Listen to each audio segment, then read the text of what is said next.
This is just somebody who wrote an op-ed in her student newspaper.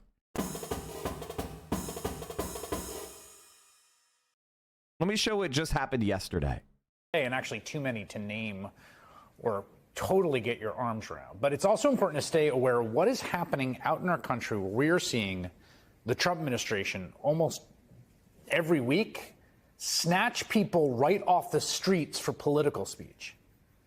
The latest, most chilling example happened yesterday outside Boston, when a PhD student and Fulbright scholar at Tufts University, in this country on a student visa from Turkey, totally legal, obviously, was taken off a residential street in Somerville, Massachusetts at 5:15 p.m. yesterday. Rumeysa Ozturk had just left her apartment when she's approached by a guy in a dark hoodie and hat who then grabs her hands. You can see and hear how upset and scared she is, as an officer finally pulls out a badge and appears to identify himself as law enforcement. She is quickly surrounded by half a dozen, I guess, cops, all in street clothes, covering their faces with masks. They take her cell phone. They physically remove her backpack. She is then handcuffed as a bystander films and asks how anyone is supposed to know these people are police. Is covering your faces. You want to take those masks off?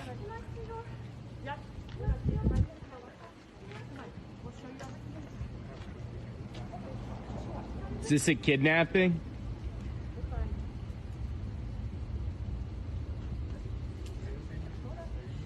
This is just somebody who wrote an op-ed in her student newspaper. And these people are like, "Oh, all you do is talk about Palestine. What do you mean?" All she did was write a op-ed in her student newspaper. "Oh, well, all you guys are doing is you guys aren't doing anything speaking up. That's why we're trying to get you banned."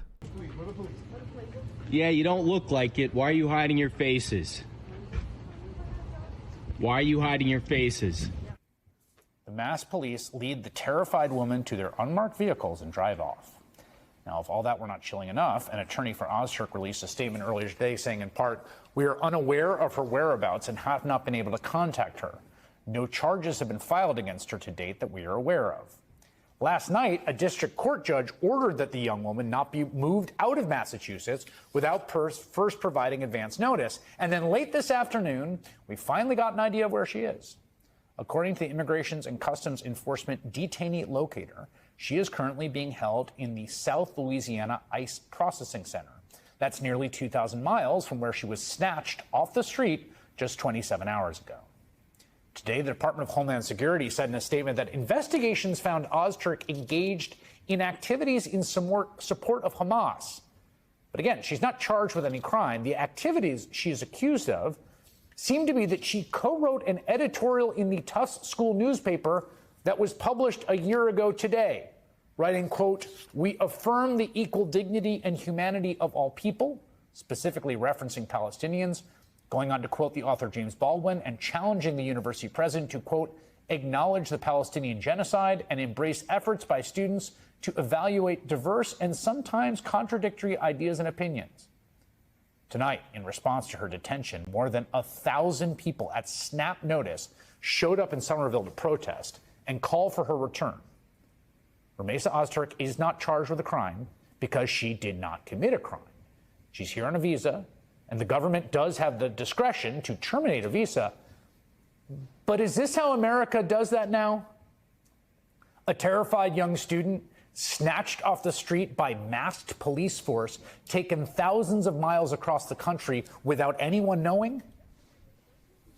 It is as flatly authoritarian as anything we have seen in this country. That's why I say Louisiana needs all eyes, Mike. We should be focused the puzzle piece to their plans with Gestapo. Oh, yeah. These people are all Gestapo Nazis.